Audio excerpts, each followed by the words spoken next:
আসসালামু আলাইকুম, কেমন আছেন সবাই? আলহামদুলিল্লাহ আমি অনেক ভালো আছি। আজকে আমি নেহারি রান্না করেছি আর সেটাই আপনাদের সঙ্গে শেয়ার করলাম।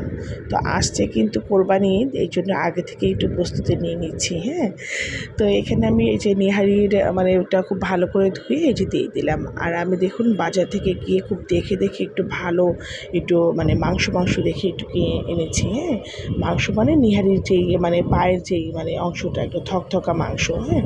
তো যাই হোক আমি খুব ভালো করে ধুয়ে রাইস কুকারে দিয়ে দিয়েছি। আর এখানে আমি ১ টেবিল চামচ আদা বাটা, ১ টেবিল চামচ জিরা বাটা, ২ টেবিল চামচ পেঁয়াজ বাটা, ১ টেবিল চামচ রসুন বাটা, আর হলুদের গুঁড়ো দিয়ে দিলাম ১ টেবিল চামচ, মরিচের গুঁড়ো ২ টেবিল চামচ, আর ১ টেবিল চামচ ধনিয়া গুঁড়া, আর পরিমাণ মতো লবণ। অবশ্য ফার্স্টেই আমি ২ চা চামচ লবণ দিয়েছি। আমার লাগলে আমি পরে আবার টেস্ট করে তখন দেব। তো যাই হোক এখানে আমি কিন্তু পানিটা অনেকটা দিয়ে দিয়েছি। প্রায় রাইস কুকারের বোলটা একদম মানে পুরোটা ভরেই কিন্তু আমি পানি দিয়ে দিয়েছি, হ্যাঁ? আর এটা কিন্তু আমার এরপর আমি গোটা মশলাগুলো দিয়েছি। এখানে এলাচ, লবঙ্গ আর দারচিনি একটু পরিমাণ মতো মানে ৫-৬ টুকরো করে দিয়েছি। ২টি স্টার মশলা, একটা মানে কালো এলাচ, তেজপাতা ২-৩টা, এগুলো দিয়ে আর একটু তেল দিয়েছি, খুব সামান্য তেল দিয়েছি। দিয়ে এই যে আমি আগের দিন সন্ধ্যায় বসিয়ে দিয়েছিলাম, আর ওদিনকে একটু জাল দিয়েছি, আর এই দেখেন মানে দেখুন সকালে একটু দিয়েছি, আর এই যে মানে সন্ধ্যায় কিন্তু আমরা এটা ইফতারিতে খেয়েছি। তো যাই হোক এখানে কিন্তু আমার রান্না প্রায় হয়ে গেছে, ঝোলটা টেনে এসেছে, সব সিদ্ধ হয়ে গেছে। আর এখানে আমি আরেকটা মানে মশলা তৈরি করে নিচ্ছি, যেটাকে বেরেস্তা বলে আমাদের পাবনার ভাষায়।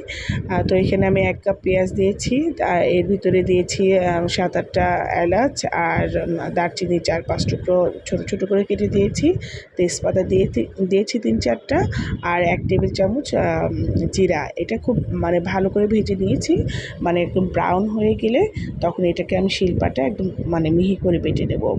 তো এই মশলাটা দেওয়ার কারণে এই নেহারির টেস্টটা কিন্তু দ্বিগুণ বেড়ে যায়।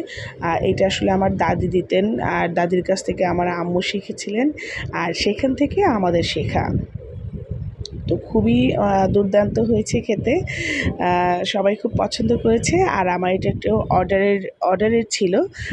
মানে ২ টা ভাবি আমার কাছ থেকে অর্ডারের এটা নিয়েছে। তো যাই হোক আমি নামানোর আগে ৪-৫টা একটু কাঁচামরিচ দিয়েছি, আর এই মশলাটা দিয়ে দিলাম ১ টেবিল চামচের মতো একটু পানি দিয়ে গুলিয়ে শুদ্ধ করে দিয়ে দিলাম। ব্যাস, আমার নিহারি রান্না কিন্তু কমপ্লিট। তো আমার এই রেসিপিটা যদি আপনাদের ভালো লেগে থাকে অবশ্যই ট্রাই করবেন, আর লাইক, কমেন্ট, শেয়ার তো অবশ্যই করবেন। আর আমার জন্য বেশি বেশি দোয়া করবেন। আল্লাহ হাফেজ।